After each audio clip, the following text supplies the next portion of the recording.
नमस्कार, स्वागत है आप सभी का। पिछले वीडियो में अपन ने मार्क्स का द्वंद्वात्मक भौतिकवाद का सिद्धांत पढ़ा था, उनके गुण दोष पढ़े थे। आज अपन मार्क्स का एक नया सिद्धांत पढ़ रहे हैं जो है ऐतिहासिक भौतिकवाद का सिद्धांत।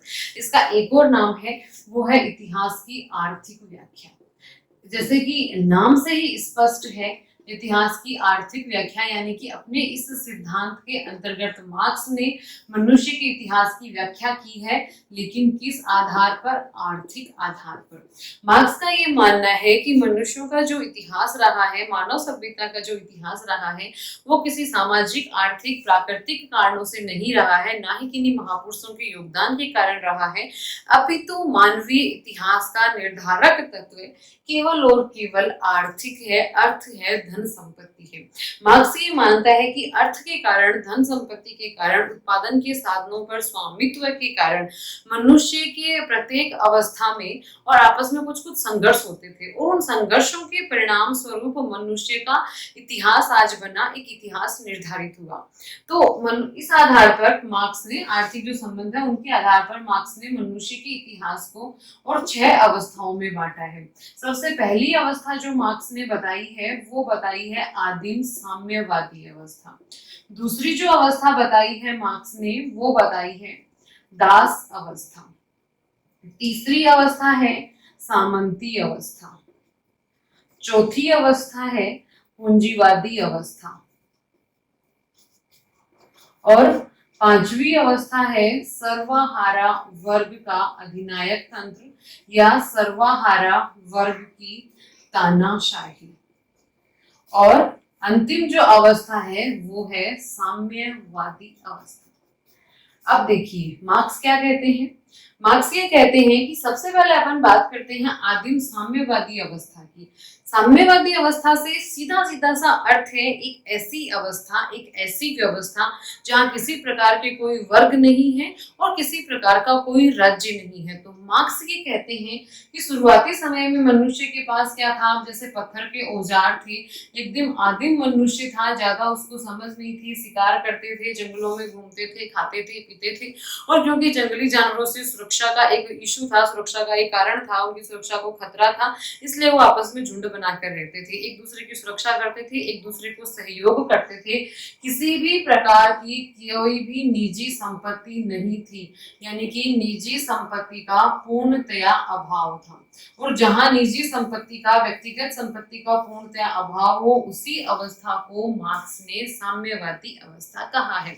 तो ये ऐसी अवस्था थी जहां पर हर प्रकार की, और अपन कहें कि निजी संपत्ति का अभाव था, सारे मनुष्य झुंड में रहा करते थे, एक दूसरे की हेल्प किया करते थे, ना ही कोई निजी संपत्ति थी, ना ही कोई विवाह की प्रथा थी, वो सब लोग सामूहिक थे, ना उनका कोई अपना पर्सनल परिवार था, ना उनकी कोई अपनी संपत्ति थी। तो वो थी आदिम साम्यवादी अवस्था। सभी पूर्णतया स्वतंत्र थे, एक दूसरे के साथ सहयोग करते थे और खुश थे। फिर अगली अवस्था आती है दास अवस्था। तो मार्क्स यह कहते हैं कि दास अवस्था में क्या हुआ, मनुष्य कुछ कुछ चीजें सीख गया, जैसे कि मनुष्य पशुपालन करना सीख गया, मनुष्य कृषि करना सीख गया, और इसके परिणाम स्वरूप क्या हुआ कि किसी ने और उत्पादन के साधनों पर स्वामित्व प्राप्त कर लिया। जैसे जैसे कि किसी व्यक्ति ने मान लो भूमि पर अधिकार प्राप्त कर लिया, और भूमि से होती थी कृषि और कृषि से होता था उत्पादन। तो जिस व्यक्ति ने भूमि पर अधिकार प्राप्त कर लिया वो हो गया शोषक वर्ग, और जो व्यक्ति, और वो बन गया स्वामी। और जो व्यक्ति भूमि पर अधिकार नहीं कर पाया, वो इसके नीचे काम करने लगा और वो बन गया शोषित वर्ग, और वो बन गया दास। यानी कि इस अवस्था में, दास अवस्था में, मनुष्यों का और ग्रुप में बढ़ना, वर्गों में बढ़ना शुरू हो चुका था। यानी कि दास अवस्था में दो समूह पाए गए, दो वर्ग पाए गए समाज में, एक स्वामी वर्ग और एक दास वर्ग। शोषक वर्ग है स्वामी वर्ग और शोषित वर्ग है दास वर्ग, जिसका प्रभुत्व हो गया किस पर? उत्पादन के साधनों पर। वो शोषक वर्ग जो कि याद हमेशा में रखना अल्पसंख्यक है, और ये बहुसंख्यक शोषित वर्ग पर अपना अधिकार रखता है और इसका शोषण करता है। फिर आगे बढ़ते हैं अपन सामंती अवस्था में। तो यहाँ ये वृहद स्तर पर होने लगे, पशुपालन भी और कृषि भी, और कुछ कुछ उद्योग धंधे भी खुल गए, जैसे कि कपड़ा उद्योग है, इस तरह के कुछ कुछ उद्योग धंधे भी खुल गए। तो क्या हुआ कि एक बड़े क्षेत्र में पशुपालन, बड़े क्षेत्र में कृषि, तो अब एक नई मतलब कि वर्ग उभर कर आया जिसको अपन कहेंगे सामंती वर्ग। इस स्थिति में इतने बड़े क्षेत्र में, इतने बड़े किसी उद्योग में या इतने बड़े कृषि भूमि पर और कार्य करने के लिए जो श्रमिक वर्ग उसको थोड़ी सी स्वतंत्रता देना आवश्यक हो गया। तो यहाँ सामंतों के साथ एक वर्ग उभर कर आया, कृषक वर्ग। संपत्ति पर अधिकार इस वर्ग का था जो था सामंत वर्ग, और वहां जो कार्य करता था वो था कृषक। तो यहाँ भी दो वर्ग, सामंती वर्ग और कृषक वर्ग। इनकी अवस्था में थोड़ी सी इनकी आजादी ज्यादा थी, लेकिन फिर भी इनके शोषण का स्तर कहीं भी कम नहीं था। इस वर्ग में जितना शोषण दास का होता था, इस वर्ग में उतना ही शोषण कृषकों का होता था, और ये शोषक वर्ग, सामंत वर्ग शोषण किया करता था। इसके बाद में अपन बात करते हैं 18वीं शताब्दी में उद्योग धंधों का विकास हुआ, औद्योगिकरण आया, औद्योगिक क्रांति आई, और औद्योगिकरण के कारण बड़े बड़े उद्योग धंधे बने। बड़े बड़े उद्योग धंधों के कारण इन जो उद्योगपतियों के, उद्योगों के जो मालिक थे वो हो गए पूंजीपति वर्ग, और इन उद्योगों में काम करने वाले व्यक्ति हो गए श्रमिक वर्ग। और अब वही दो वर्ग, ये हो गया शोषक वर्ग, ये हो गया शोषित वर्ग। अब भी इनके शोषण के स्तर में कोई कमी नहीं आई। जितना दासों का शोषण होता था, जितना कृषकों का शोषण होता था, उतना ही शोषण हो रहा है श्रमिक वर्ग का। तो मार्क्स ने कहा कि फिलहाल हम चौथी अवस्था में हैं, जहां पर अभी पूंजीपति अवस्था है, श्रमिक अवस्था है, और पूंजीपति हैं वो श्रमिकों का शोषण कर रहे हैं, और वही वर्ग संघर्ष की स्थिति विद्यमान है। यानी कि मार्क्स ये कहते हैं कि तीनों ही अवस्थाओं में वर्ग संघर्ष विद्यमान है। अब क्या होगा, अब अपन पहुंचते हैं अगली इस पर। तो मार्क्स ये कहते हैं कि द्वंद्वात्मक भौतिकवाद के सिद्धांत के अनुसार अब ये जो पूंजीपति और श्रमिक वर्ग हैं ये काम करेंगे वाद का, और इनके बीच जो असंतोष पैदा हो रहा है, इस वर्ग का जो शोषण हो रहा है, वो विरोध, वो असंतोष काम करेगा प्रतिवाद का, और अब क्रांति होगी, और उस क्रांति के परिणाम स्वरूप सर्वहारा वर्ग की तानाशाही स्थापित हो जाएगी। यहाँ क्या होगा, यहाँ पिछले जो अपनी अवस्थाएं थी उन अवस्थाओं से कुछ अलग होगा।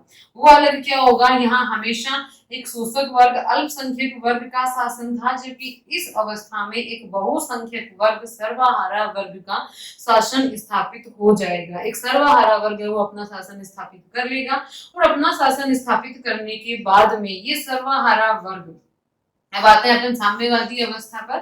ये सर्वहारा वर्ग जो पूंजीवादी अवस्था थी उसके समस्त अवशेषों को समाप्त कर देगा। थोड़े दिनों तक मतलब ये सत्ता अपने पास रखेगा, और ये सत्ता अपने पास रख के इस पूंजीवादी अवस्था के जो अवशेष बचे हुए हैं उनको समाप्त कर देगा। और फिर जब अपन आगे बढ़ते हैं साम्यवादी अवस्था पर, तो यहाँ पर इस व्यवस्था का अंत हो जाएगा। ये साम्यवादी अवस्था है, ये अंतिम अवस्था आ जाएगी, और इस अवस्था में अब कोई परिवर्तन नहीं होगा। ये अंतिम अवस्था है वर्ग विहीन अवस्था, राज्य विहीन अवस्था। क्योंकि मार्क्स का मानना है कि राज्य एक वर्गीय संस्था है, जहां वर्ग होते हैं वही राज्य होते हैं। चूंकि ये वर्ग विहीन अवस्था है, क्योंकि सर्वहारा वर्ग ने अधिनायक तंत्र स्थापित कर लिया है, जो शोषक वर्ग था, पूंजीपति वर्ग था, उस वर्ग की समाप्ति हो गई है। अब यहाँ केवल एक वर्ग है, वो है श्रमिक वर्ग। तो इस अवस्था में वर्ग अनुपस्थित रहेंगे, वर्ग नहीं होंगे, तो फिर राज्य भी नहीं होगा।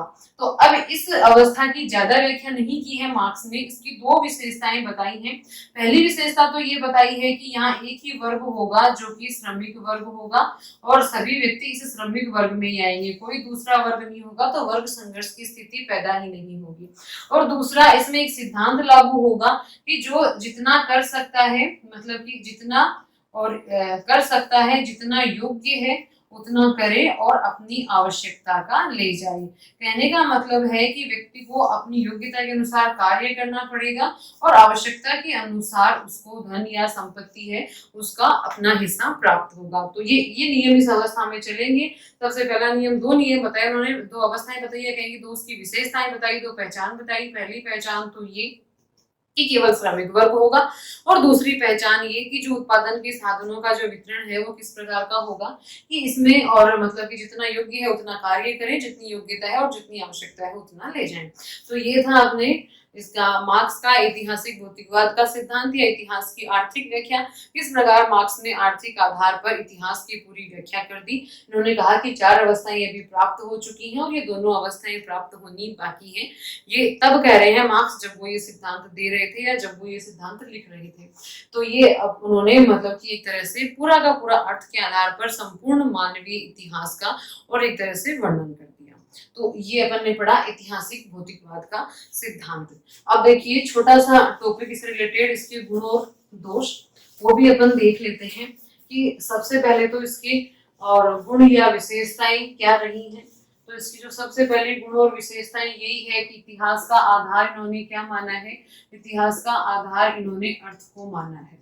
दूसरा इन्होंने सभी प्रकार के सामाजिक और राजनीतिक परिवर्तन को नकार कर और आर्थिक परिवर्तन को महत्वपूर्ण माना है। आर्थिक स्थिति को, आर्थिक परिवर्तन को ही हर प्रकार के और मतलब कि उसका परिवर्तन का आधार बना है कि सामाजिक परिवर्तन है वो भी आर्थिक कारणों पर निर्भर है, यानी कि आर्थिक कारण ज्यादा महत्वपूर्ण है।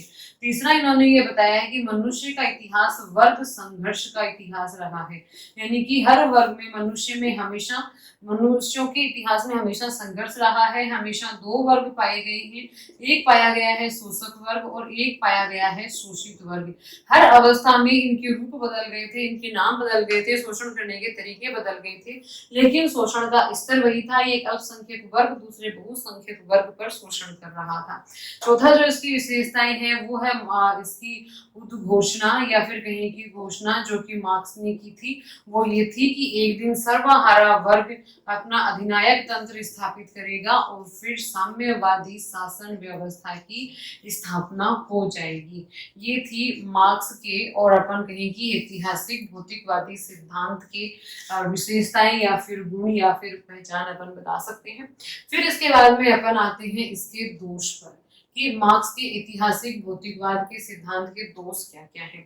तो देखो सबसे पहला दोष तो यही है कि इतिहास को केवल और केवल आर्थिक तत्वों का आधार बनाना पूर्णतया गलत है। मानव का इतिहास केवल और केवल आर्थिक तत्वों का इतिहास नहीं है। सामाजिक परिस्थितियां भी, राजनीतिक परिस्थितियां भी, प्राकृतिक परिस्थितियां भी, सारी की सारी परिस्थितियां हैं वो और मनुष्य के विकास को, मनुष्य के इतिहास को निर्धारित करती हैं। तो केवल आर्थिक तत्वों को मनुष्य के और मतलब कि इतिहास का निर्धारण बताना एक सबसे बड़ा दोष था इस ऐतिहासिक भौतिकवाद के सिद्धांत का। दूसरा मार्क्स ने संयोग तत्व की आलोचना की। इतिहास में संयोग भी एक बहुत बड़ा रोल प्ले करते हैं जिसकी मार्क्स ने पूर्णतया अवहेलना कर दी।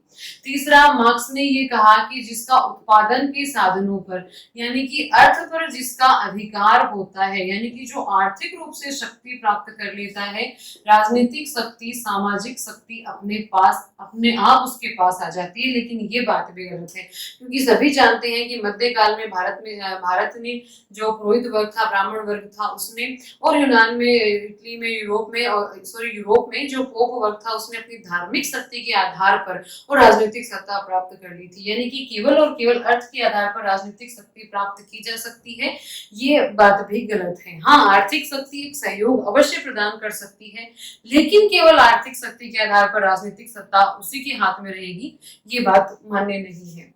फिर उसके बाद में अगली अपन बात करें तो इन्होंने ये मार्क्स ने ये माना कि आर्थिक शक्ति ही हर चीज का बदलाव करती है, जबकि अपन खुद मानते हैं कि राजनीतिक परिवर्तन है वो कई बार आर्थिक परिवर्तनों का कारण बनते हैं। यानी कि राजनीतिक परिवर्तन के पास इतनी शक्ति होती है, राजनीतिक परिवर्तनों के कारण कई बार आर्थिक परिवर्तन आ जाते हैं, यानी कि अर्थ यहाँ गौण हो जाता है, राजनीतिक शक्तियां, राजनीतिक मुद्दे यहाँ महत्वपूर्ण हो जाते हैं। तीसरा जो मार्क्स ने मतलब कि अपन कहें कि जो मार्क्स ने इस अपन को दोष जो दिखने को आ रहा है, उन्होंने हर एक मतलब कि वर्ग, अपन कहें कि हर एक अवस्था के अंदर और वर्ग संघर्ष या 2 वर्गों के होने की बात कही है, लेकिन यहाँ भी मार्क्स गलत है। मनुष्य का इतिहास केवल संघर्ष का इतिहास नहीं रहा है। इतिहास में ऐसी बहुत सारी घटनाएं हैं जो कि संवाद को, जो कि सहयोग को, जो कि प्रेम को, सद्भावना को प्रदर्शित करती हैं। बहुत सारे राज्यों ने एक दूसरे की सहायता की है, एक दूसरे को और मतलब कि कहें कि अपन परेशानी से उबारा है। ऐसे भी बहुत सारे महापुरुष महामासा है भरे पड़े हैं जिन्होंने गरीबों की भी सहायता की है। तो मनुष्यों में केवल और केवल संघर्ष होता है और संघर्ष के कारण इतिहास इस अवस्थाओं में पहुंचा है। तो ये भी मार्क्स के और मतलब इस ऐतिहासिक भौतिकवाद सिद्धांत का एक दोष है। अगला जो दोष जो मार्क्स ने उद्घोषणा की थी कि सर्वहारा वर्ग की तानाशाही स्थापित हो जाएगी और उसके बाद में साम्यवादी अवस्था आ जाएगी, ये भी उद्घोषणा मार्क्स की गलत साबित हुई। और जहां जहां मार्क्स के सर्वहारा वर्ग का अधिनायक तंत्र स्थापित हुआ, जैसे कि रूस में, तो रूस एक कृषि प्रधान राष्ट्र था, वहां औद्योगिकरण इतना ज्यादा नहीं था, वहां पूंजीपति वर्ग था ही नहीं, वहां पर साम्यवादी अवस्था स्थापित हुई थी। तो इस प्रकार से मार्क्स ने जो, और दूसरा सर्वहारा वर्ग का अधिनायक तंत्र जब स्थापित हुआ था रूस में, तो उसके बाद में साम्यवादी अवस्था नहीं आई थी। उसके बाद में अपन कहेंगे वर्ग विहीन राज्य विहीन समाज उत्पन्न नहीं हुआ था। तो इस तरह से ये भी मार्क्स के ऐतिहासिक भौतिकवाद के सिद्धांत का एक बहुत बड़ा दोष है। तो ये था अपना मार्क्स का ऐतिहासिक भौतिकवाद का सिद्धांत या इतिहास की आर्थिक व्याख्या।